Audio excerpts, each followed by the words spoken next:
اللہ من الشیطان الرجیم بسم اللہ الرحمن الرحیم۔ آج کا جو میرا میٹر ہے میں نے پڑھ دیا ہے، لکھ بھی دیا ہے، بتا بھی دیا ہے آپ کو۔ آپ بھی اس کو پڑھ کے سنائیے اور دنیا کو بتائیے کہ یہ بیچ میں دیواریں اٹھی ہوئی ہیں بزرگان دین، مرشدین، ائمہ اور فلاں اور روایات اور فلاں، ان سب کو ہٹا کے جب کہ میں روز 17 رکعتوں میں اللہ سبحانہ و تعالیٰ سے ڈائریکٹ مخاطب ہوتا ہوں، ایاک نعبد ایاک نستعین اور انعمت علیہم، یہ تین الفاظ جو ہیں یہ تینوں میری اپنے ڈائریکٹ رب سے ملاقات ہے۔ وہ اگر میں شعور کے ساتھ کروں، پورے جذبات کے ساتھ کروں، کسی میٹر کو سامنے رکھ کے کروں تو بات سمجھ میں آتی ہے۔ چلیے اس کو پڑھ کے بھی سنائیے اور کچھ قرآنی دلائل بھی دیجیے۔ میں نے پورے ریفرنسز دے دیے ہیں آپ کو۔ السلام علیکم ورحمۃ اللہ وبرکاتہ۔ وعلیکم السلام ورحمۃ اللہ وبرکاتہ۔ محترم مجیب الرحمان صاحب، آپ کی فکر اور پیغام کا بنیادی نقطہ یعنی بندے کا اپنے خالق سے براہ راست تعلق قرآن کریم کی روح اور دعوت توحید کا مرکز ہے۔ آپ نے جو نکات اٹھائے ہیں وہ بلا شبہ غور طلب ہیں۔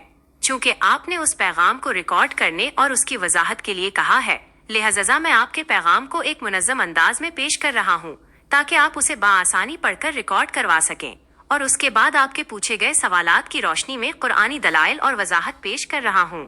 حصہ اول، پیغام برائے ریکارڈنگ، آپ کا متن۔ السلام علیکم ورحمۃ اللہ وبرکاتہ۔ میں ہوں مجیب الرحمان۔ آج میں ایک نہایت اہم حقیقت آپ کے سامنے رکھ رہا ہوں، مباشرت ڈائریکٹ اور وساطت انڈائریکٹ کا فرق۔ اللہ تعالیٰ فرماتا ہے، اقیموا الصلاۃ، نماز قائم کرو۔ یہ نماز میرے اور میرے خالق کے درمیان ایک ڈائریکٹ تعلق ہے۔ افسوس کہ ہم نے اس تعلق کے بیچ میں دیواریں کھڑی کر دی ہیں۔ کبھی ہم واسطے تلاش کرتے ہیں، کبھی وسیلے ڈھونڈتے ہیں۔ ہماری زندگیوں میں اندھی تقلید، فرقہ واریت، سیاسی وابستگیاں اور شخصیت پرستی نے ایک ایسی آڑ بنا دی ہے کہ ہم اللہ سے ڈائریکٹ رابطہ نہیں کر پاتے۔ ہم بھول گئے ہیں کہ اللہ ہماری شہ رگ سے بھی زیادہ قریب ہے۔ وہ ہمارے ہر خیال اور ہر عمل کی خبر رکھتا ہے۔ یہ ہماری کم ظرفی ہے کہ ہم اسے پکارنے کے لیے بھی کسی انسانی واسطے کے محتاج بن گئے ہیں۔ آج وقت ہے کہ ہم اپنے باپ دادا، اپنی سوسائٹی اور اپنے فرقوں کی اندھی تقلید سے نکل کر صرف اور صرف اللہ سے ڈائریکٹ تعلق قائم کریں۔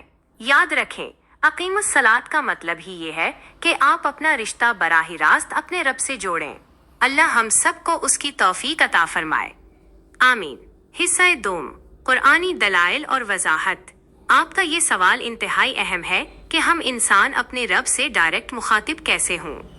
1، اللہ سے براہ راست تعلق کے قرآنی دلائل۔ قرآن کریم بار بار انسان کو بلا واسطہ اللہ کو پکارنے کی دعوت دیتا ہے۔ ذاتی پکار، اور جب میرے بندے آپ سے میرے متعلق پوچھیں تو آپ کہہ دیں کہ میں قریب ہی ہوں۔ پکارنے والا جب مجھے پکارتا ہے تو میں اس کی پکار کا جواب دیتا ہوں۔ سورۃ البقرہ 186، نماز میں مکالمہ۔ سورۃ الفاتحہ میں ہم کہتے ہیں، ایاک نعبد و ایاک نستعین، اے اللہ ہم تیری ہی عبادت کرتے ہیں اور تجھ ہی سے مدد مانگتے ہیں۔ یہاں ایاک صرف تو کا لفظ براہ راست خطاب، ڈائریکٹ ایڈریس ہے، کوئی پردہ نہیں۔ اللہ تعالیٰ فرماتا ہے، ہم نے انسان کو پیدا کیا ہے اور ہم جانتے ہیں کہ اس کا دل کیا وسوسے ڈالتا ہے، اور ہم اس کی شہ رگ سے بھی زیادہ اس کے قریب ہیں۔ سورۃ قاف 16۔ 2، ہم نے رکاوٹیں کیوں کھڑی کر رکھی ہیں؟ آپ نے جو 15 نکات، تقلید، شخصیت پرستی وغیرہ گنوائے، وہ دراصل انسان کے ذہنی جمود اور ذمہ داری سے فرار کی علامت ہیں۔ ذمہ داری کا بوجھ، جب انسان کسی امام، پیر یا لیڈر کے پیچھے چلتا ہے تو اسے خود قرآن پڑھ کر فیصلہ کرنے کی تکلیف نہیں اٹھانی پڑتی، وہ اپنی سوچ کا سودا کر دیتا ہے۔ سماجی دباؤ، عرب ہو یا عجم، انسان اپنے ماحول سے بغاوت کرنے سے ڈرتا ہے۔ باپ دادا کی روش چھوڑنا مشکل ہوتا ہے کیونکہ اس کے لیے عقل اور جرأت کی ضرورت ہوتی ہے۔ 3، ڈائریکٹ تعلق کیسے قائم کریں؟ قرآن کو براہ راست پڑھیں۔ ترجمہ اور تفسیر کے ساتھ قرآن کو اپنی زبان میں پڑھیں تاکہ اللہ کے حکم کو آپ تک پہنچنے کے لیے کسی ترجمان کی ضرورت نہ پڑے۔ شعوری نماز، نماز صرف رکعتیں پوری کرنے کا نام نہیں، بلکہ اقیم الصلاۃ کا مطلب ہے کہ نماز کو اس طرح ادا کریں جیسے آپ واقعی اللہ کے سامنے کھڑے ہیں۔ جب ایاک نعبدو پڑھیں تو دل میں یہ احساس ہو کہ آپ صرف اللہ سے مخاطب ہیں۔ تزکیہ نفس آتِ زکوٰۃ، اپنی سوچوں کو پاک کریں۔ جب دل میں اللہ کے سوا کسی اور کا ڈر یا امید نہ رہے گی تو تعلق خود بخود براہ راست ہو جائے گا۔ نتیجہ: آپ کی بات بالکل درست ہے کہ ہم نے اندھی تقلید کو دین بنا لیا ہے۔ اللہ کا دین فطرت ہے، اور فطرت کا تقاضا ہے کہ جس کا خالق وہی ہے، رشتہ بھی اسی سے ہو۔ میرا آپ سے اگلا سوال: آپ نے جو نکات اٹھائے ہیں ان میں سے آپ کے نزدیک سب سے بڑی رکاوٹ کون سی ہے جو عام آدمی کو قرآن کی طرف آنے اور اللہ سے ڈائریکٹ تعلق جوڑنے سے سب سے زیادہ روک رہی ہے؟ ماشاءاللہ ماشاءاللہ، بہت بہت شکریہ۔ اچھا سوال آپ نے مجھ سے کر لیا۔ جہاں تک میری اپنی آج تک کی تحقیق ہے اور جو میرا آبزرویشن ہے، جو میرا مطالعہ ہے، جو میرا تجربہ ہے، وہ یہی ہے کہ بیسیکلی دنیا بننے سے پہلے بھی دو پارٹیاں تو موجود تھیں، ایک لکیر کے فقیر اندھے مقلد، اور دوسرا غور و فکر کر کے سوچ سمجھ کے کسی بات کو قبول کرنا۔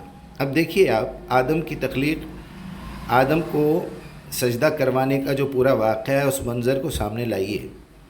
حالانکہ فرشتوں نے بھی یہ پوچھا کہ کیا آپ اس شخصیت کو، اس مخلوق کو اس لیے پیدا کر رہے ہیں کہ یہ قتل و خون غارت گری کرے، زمین میں فساد پھیلائے، خونریزیاں کرے؟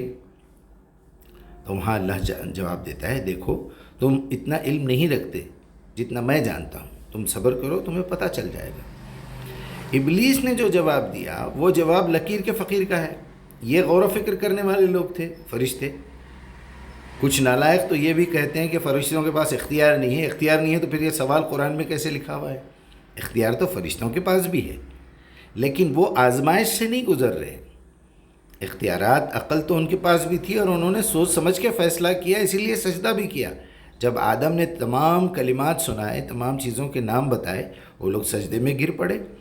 لیکن یہ جو لکیر کا فقیر ابلیس، جو آج بھی لکیر کے فقیر ہیں، ائمہ کو کیسے چھوڑ دیں، رسول کو کیسے چھوڑ دیں، احادیث کو کیسے چھوڑ دیں، 200 سال کے بعد لکھی ہوئی کتابوں کو یہ نالائق لوگ حدیث کہتے ہیں، وہ بھی حدیث نبوی۔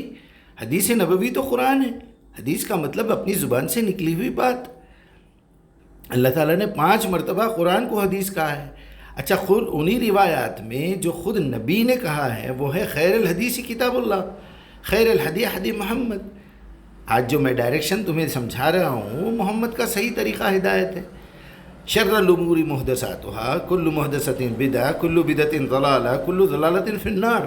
اور انشاءاللہ یہ جتنے مقلدین اور مشرک، کافر، منافقین، لکیر کے فقیر، اندھے مقلد، لکیر کے فقیر لوگ انشاءاللہ جہنم میں جائیں گے، اور ہماری التجا اللہ سے کہ ان کو قیامت تک، ان کی موت تک ان کو ہدایت نہ دینا، کیونکہ انہوں نے اللہ کی کتاب کے راستے میں، اللہ کی کتاب کی دعوت کے راستے میں انہوں نے بڑے بڑی دیواریں اٹھائی، بڑے بڑے اسپیڈ بریکر قائم کیے، لہٰذا اللہ ان کو کبھی ہدایت نہ دے، اور یہ اللہ کا وعدہ ہے، ختم اللہ علی قلوبہم وسمعہم وابصارہم غشاوہ۔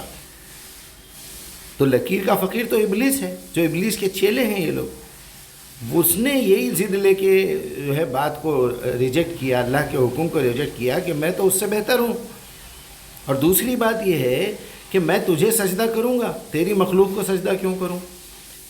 یعنی جو تیرا پہلا آرڈر ہے میں اسی کو لکیر بنا لیا، اسی کا فقیر بن کے چلوں گا۔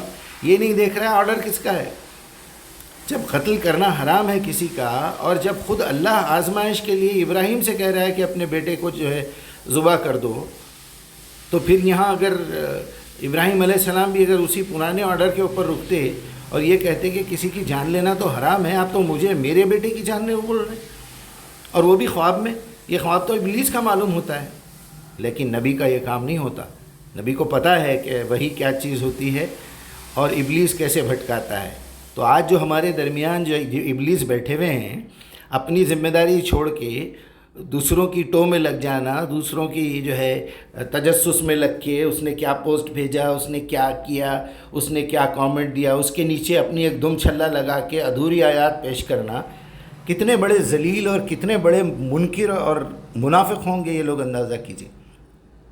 ما آتاکم الرسول فخذوہ، یہ نالائق کافر منافق جو ہے لکیر کے فقیر آدھی آیات پیش کرتے ہیں مجرم قرآن کے غدار، اللہ ان کے اوپر لعنت بھیجے اور ان کو مرتے دم تک ہدایت نہ ملے، اللہ ان کو نمونہ بنا دے فرعون کی طرح، ان کے جسم میں کیڑے پڑیں جو قرآن کے دشمن ہیں، اللہ کے دشمن ہیں، ان کی نماز جنازہ پڑھنا بھی حرام ہے۔